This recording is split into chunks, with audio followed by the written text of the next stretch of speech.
Olá galera, tudo legal? Tudo beleza? Gente, hoje eu peguei uma banca bem legal, IBGP. É uma banca que faz provas só para Minas Gerais. Muitos alunos têm me pedido essa banca, pessoal que deve ser lá de Minas e tal. E uma coisa curiosa é que a primeira questão é de uma cidade chamada Brasópolis. E eu passei um carnaval lá, né? Isso é incrível, né? Você conhece Brasópolis? Conheço. Fiquei uma semana em Brasópolis. Eu desfilei até numa escola de samba lá de Brasópolis, chamada CIF, né? É curioso isso, né? Muito divertido, muito legal. Mas, então, vamos lá, vamos falar um pouquinho sobre essa banca lá de BH, lá de Minas Gerais, não de Belo Horizonte, né? E em 2019 ela não fez nenhuma prova, nenhum concurso. Mas em 2018 fez alguns concursos interessantes, é, provas para nível superior, para nível médio, e provas interessantes, inteligentes, né? As questões de interpretação de textos não são difíceis, não tem assim nada de especial, mas uma coisa que eu reparei é que eles também cobram, na parte de interpretação de textos, a identificação se você está utilizando uma linguagem formal. O que é uma linguagem formal? Uma linguagem rebuscada, né? Enfim, se você está utilizando aquelas palavras sempre no sentido oficial, no sentido denotativo, ou se está usando alguma conotação, uma linguagem mais simples, o emprego de alguns termos coloquiais. Então ele pede para você identificar, olha, esse texto aqui é um texto formal, é um texto sempre dentro do padrão rigoroso da língua. Esse aqui já não é um texto tão formal assim, é um texto mais informal. É aquele texto que você utiliza em ambientes mais coloquiais, no botequim, entre amigos. Enfim, aí você pode usar o emprego de gíria, algumas falhas gramaticais, tá? Então a linguagem é formal. Então ele pede para você identificar se a linguagem é formal ou informal, certo? Muitas questões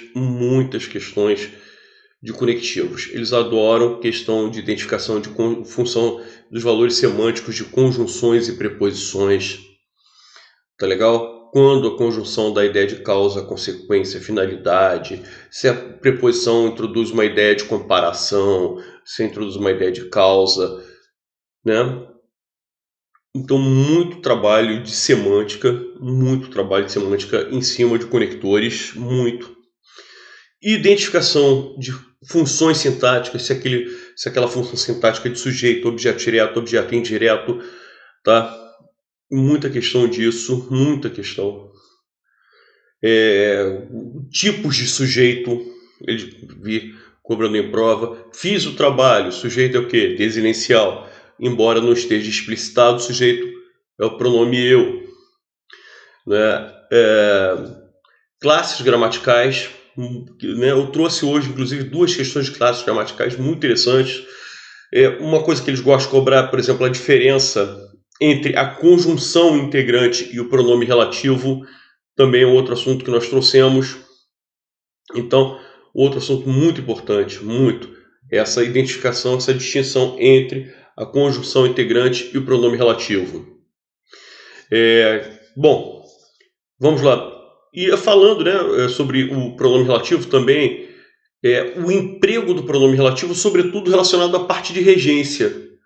Né? Então, esse pronome relativo que ele é precedido da preposição a, por quê? Porque a regência do verbo seguinte exige a presença da preposição a. Por exemplo,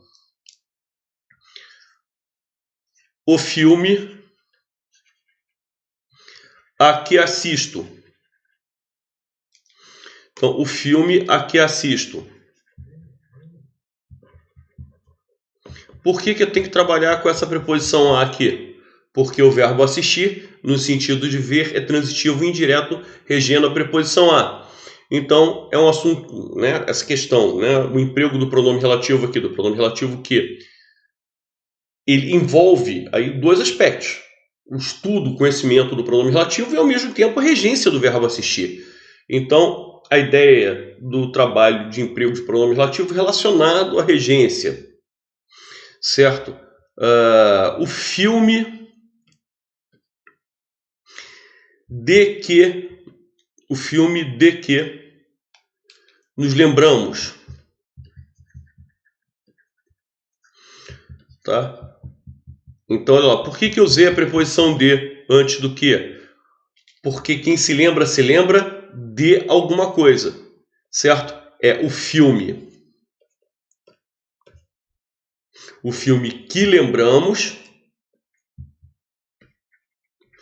ou o filme de que lembramos, tá? Então, filme que lembramos ou filme de que lembramos, de que nos lembramos. Lembra-se?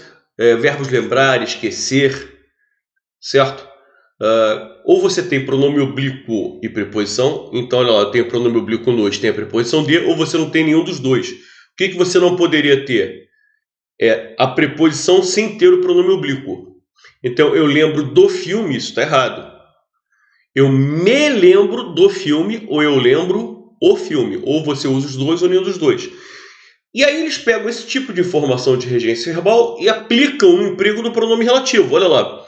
Eu usei o pronome oblíquo, eu usei a preposição. Aqui eu não uso nem o pronome oblíquo, nem a preposição antes do pronome relativo. Então, eles gostam muito de trabalhar essa parte de regência verbal conjugado à parte de emprego do pronome relativo. Formação de palavras, outro assunto que eu vi cair em praticamente todas as provas. Colocação pronominal, muito interessante. Concordância verbal nominal, crase e pontuação, eu só vi cair uma vez. Das 7, 8 provas que eu vi uma ou duas vezes só. Não são assuntos tão recorrentes, mas são assuntos que eu vi cair também. Enfim. Assim, esses assuntos caem muito. Até aqui. E eu posso dizer que esses 3 aqui não são tão recorrentes, mas caíram também. Em uma ou duas provas. Tá legal? Hoje eu selecionei não 3 questões, eu selecionei 4 questões para nós vermos. Olha que beleza, galera! 4 questões! Muito legal, vamos lá. Vamos para a primeira questão. Emprego de conectores, como eu falei, é um assunto que eles adoram. O que ele pede? A situação em que a conjunção e tenha valor adversativo, ou seja, que introduz uma ideia de oposição, de adversidade, de ressalva. Nesse caso, e tem que ser sinônimo de mais, de porém, de contudo. Tá legal? Beleza? Vamos lá. Transformamos a nossa personalidade não para agradar alguém, e sim porque sentimos vontade de melhorar. Gente, a gente não faz uma coisa com essa finalidade, mas sim por outro motivo, tá? Ou seja, olha só, não é por uma coisa, mas sim por outra. Olha a ideia de oposição. Esse e aqui é sinônimo de mais, de porém, de contudo, todavia. Eu poderia substituir tranquilamente. Aqui fica nítida a ideia de oposição, de adversidade, de contrariedade. Já chegamos à resposta. Então você faz uma coisa, nós transformamos a nossa personalidade, mas a finalidade disso, a finalidade de a gente mudar a nossa personalidade, não é agradar alguém. Olha a ideia de oposição. Mas sim, porém sim, contudo sim. Porque sentimos a vontade de melhorar. Então o motivo não é um, o motivo é outro. Olha lá. Se o motivo não é um, o motivo é outro, certo? Então há oposição. Fica clara a ideia de oposição. Beleza? Aqui eu organizei as gavetas, aqui eu levantei a bancada para tirar o pó, aqui empurrei a geladeira e recolhi. Ou seja, eu fiz isso tudo. Eu organizei as gavetas, organizei. Eu levantei a bancada, levantei. Empurrei a geladeira, empurrei. Recolhi fragmentos de copos, recolhi. Ou seja, eu fiz as 4 coisas. Então essa construção E nitidamente tem valor aditivo. Vai introduzir uma ideia de adição, de soma, de acréscimo. Eles entram pela porta, apressados de seu mundo, e apenas lançam um olhar geral e pouco curioso. Eles entram pela porta? Entram. Lançam um olhar geral? Lançam. Ou seja, eles fazem uma coisa? Fazem. Fazem a outra coisa? Fazem. E esse olhar é geral? É pouco curioso? Também. Ou seja, são 2 características. Então, os caras fazem 2 coisas. Eles entram pela porta. eles lançam um olhar geral. Então essa conjunção E dá uma ideia de adição de soma, porque ele faz uma coisa e faz a outra. Ou seja, ele faz as duas coisas. Agora, como é que é esse olhar? Inclusive, olhar aqui, gente, uma coisa interessante que eu chamo a atenção de vocês, é um substantivo. Repare que ele está o quê? Olha o artigo antes. É um olhar. Certo? Agora, como é que é esse olhar? É um olhar geral. Olha lá, eu estou qualificando o olhar, então eu tenho um adjetivo. Quais são as características desse olhar? É um olhar geral, não é um olhar determinado, direcionado. Não, não. Um olhar geral. Está olhando de uma forma geral. Não é direcionado a alguma coisa. É um olhar geral e pouco curioso. Então, são as duas características desse olhar. O fato de ser geral e o fato de ser pouco curioso. Ou seja, essa conjunção E aqui adiciona, essa última conjunção E, adiciona duas qualidades, adiciona dois adjetivos para olhar. Tá? Quando faxino a residência, sempre vou me decepcionar com a reação da esposa e dos filhos.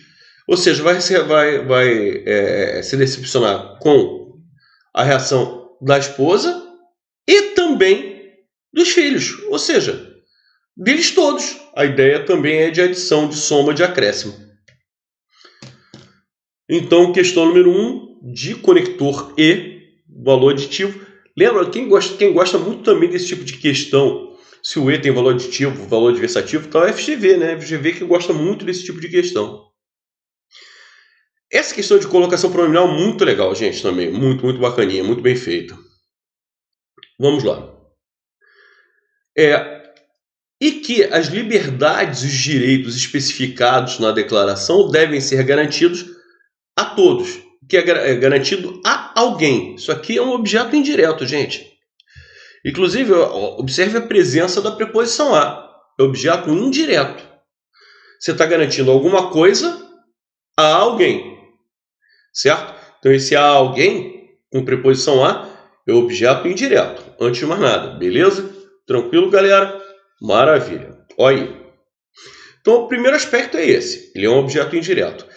Tá? É um termo preposicionado, é de terceira pessoa e é campo semântico de pessoa. Quando a gente fala todos, são todos os homens, todos os seres, enfim, todas as pessoas que estavam ali presentes. Nesse caso, tá? Eu sou, em relação ao pronome oblíquo átono, eu sou obrigado, por ser um termo preposicionado em campo semântico de pessoa, eu sou obrigado a substituir pelo pronome oblíquo lhes. Só por aí eu já posso eliminar a alternativa a, certo? E posso, olha lá, ele substitui pelo pronome oblíquo os. O que é selos? É ser mais o pronome oblíquo os. Então ele substituiu pelo pronome oblíquo os. E a mesma coisa ele fez aqui na letra C, em que ele substituiu pelo pronome oblíquo os. Lembrando que os pronomes oblíquos ou a ou as, tá? Eles substituem objetos diretos. Na realidade, esse aqui é um termo preposicionado, é um objeto indireto. Maravilha? Ótimo. Então, sobraram as alternativas B e D de dado. Gente, só que a letra B de bola tem um problema seríssimo. Que problema é esse? Garantidos, isso aqui está no particípio. Cara, verbos no particípio nunca podem ter pronomes oblíquos depois. Esse verbo está no particípio. Então você não pode colocar o pronome oblíquo depois. Aí o cara falou assim para mim, mas Rosenthal, ele não colocou o hífen. Não importa. Com hífen ficaria mais errado ainda. Tá? Gente, pronomes oblíquos não podem vir depois de verbos no particípio. Nunca, nunca, nunca, nunca, nunca. A possibilidade disso aqui estar certo é zero. Com hífen ou sem hífen. Com hífen o erro só aumenta, mas o erro já existia aqui. E na letra D de dado, ele pega o pronome oblíquo e joga depois do verbo auxiliar. Tranquilo, sem problemas. Tá? Até porque os elementos que aparecem antes, olha lá, especificados, adjetivo, na preposição em com artigo a, declaração, substantivo. Os elementos que aparecem antes não atraem o pronome oblíquo. Então, o emprego do hífen, inclusive, não vai configurar nenhum desrespeito aos elementos que antecedem o verbo. Então, o emprego de lhes é correto, tem que ser lhes. E a colocação dele também está perfeita. Por isso que é essa a resposta. Então, essa questão tem como resposta a letra D de dado. Beleza, galera? Tá bonito? Que coisa linda! Outro assunto que eu falei, que eles cobram muito, essa identificação, a distinção entre pronome relativo e conjunção integrante. Olha lá. Vamos lá. A verdade é essa. Isso aqui, cara, esse tipo de questão, essa identificação a distinção entre pronome relativo e conjunção integrante, eu vi em 3 ou 4 provas diferentes. Então, a verdade é essa. Se eu substituir a oração inteira pela palavra essa, pela palavra isso, a verdade é isso, tá? Eu tenho uma oração subordinada substantiva. Certo? Esse termo que introduz as orações substantivas, conjunção subordinativa integrante. Então, o 1 é integrante. Bom, vamos para o segundo caso. Por desgraça, perdera ultimamente um processo no qual, se eu substituir que por qual, ficou no qual, esse que aqui é um pronome relativo. Lembram-se? O que ele é pronome relativo quando você puder substituir por o qual, a qual, os quais, as quais. Por fim, vamos lá. Não só recebeu pouco, mas até parece isso. Até parece isso. Cara, se eu substituir essa oração inteira pela palavra isso, é porque eu tenho uma oração subordinada substantiva. Esse termo que introduz as orações substantivas é a conjunção integrante. Beleza? Então ele pede em que o que é um pronome relativo, só no segundo caso, só aqui, que ele é pronome relativo. Então essa questão tem como resposta a letra B. Nas demais construções, 1 e 3, o que é uma construção integrante. Beleza, galera? Tá bonito pra caramba, né? Então hoje vamos para a nossa última questãozinha. Eu adorei essa questão. Achei a questão muito legal. Tá legal? Vamos lá. Eu sou Darth Vader, em vez de Darth Vader, né? E estou do lado do mal. Venha para o lado do bem, Darth Vader. É bom ser mal. O que o lado do bem tem de bom? Sabe, para distinguir a diferença entre bem e bom é muito legal, gente. Bem, bom, mal com U, mal com L. Tá? Lembrando, mal com U é o contrário de bom. Mal com L é o contrário de bem. Então essa questão é muito legal. Então ele fala, é bom ser mal. O que o lado do bem tem de bom? Bom. É um negócio tão nonsense que eu achei sensacional. É muito engraçado, pessoal. Bom, vamos lá. A palavra, o termo circulado, é que quando eu puxei, o círculo caiu. Era a palavra mal, mas aí eu coloquei aqui no comando da questão, isso aqui não havia, na realidade, aqui no comando, no enunciado. O que estava na questão mesmo era um círculo em cima da palavra mal. Tá legal? Bom, mas como eu coloquei aqui, eu já esclareci. Ainda mais que ele está dizendo aqui no primeiro quadrinho. Então, o único, né, a palavra mal que aparece no primeiro quadrinho é só essa aqui. Então, eu esclareci qual seria o termo. Eu não consegui fazer o círculo lá na questão.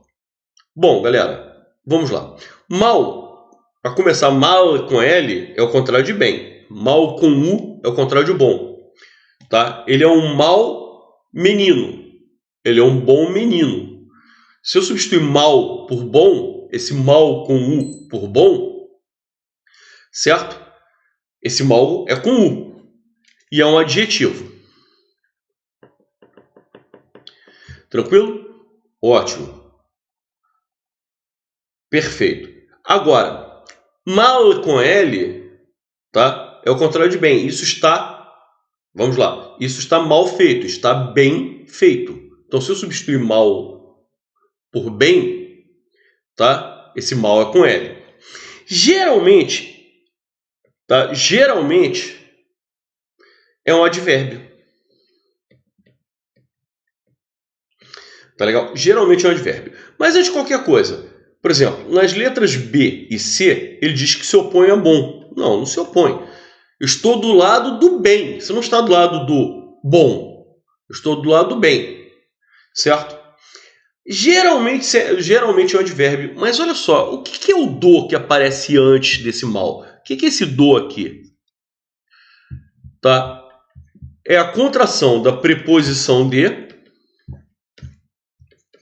mais o artigo o. Cara, esse artigo o aqui, esse artigo, ele vai substantivar a palavra mal. Né? Nós vamos praticar o bem, nós vamos praticar o mal. Cara, você tem um artigo antes de mal, eu substantivei. Mal geralmente é um advérbio. Mas se eu estou dizendo que eu estou do lado do mal, o que é do? É preposição de com artigo o. O que eu estou fazendo? Eu estou substantivando o termo mal. Ou seja, nessa frase, nesse contexto, mal é um substantivo.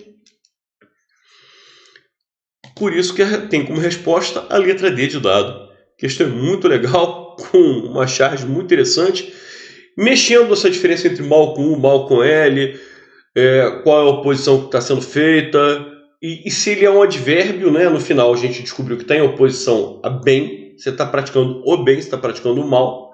Então, como? Eu estou do lado do bem, certo? Então, primeiro, está em oposição a bem, e segundo, se ele seria um substantivo ou se ele seria um advérbio. Geralmente ele seria um advérbio.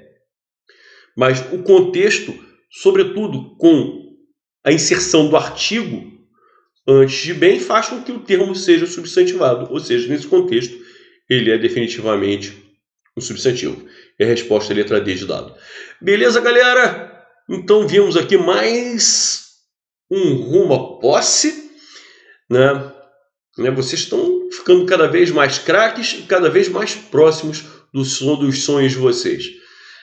Legal, galera, não se esqueçam de que quinta-feira nós temos a nossa live e na terça-feira que vem nós estaremos novamente juntos com mais um Rumo à Posse.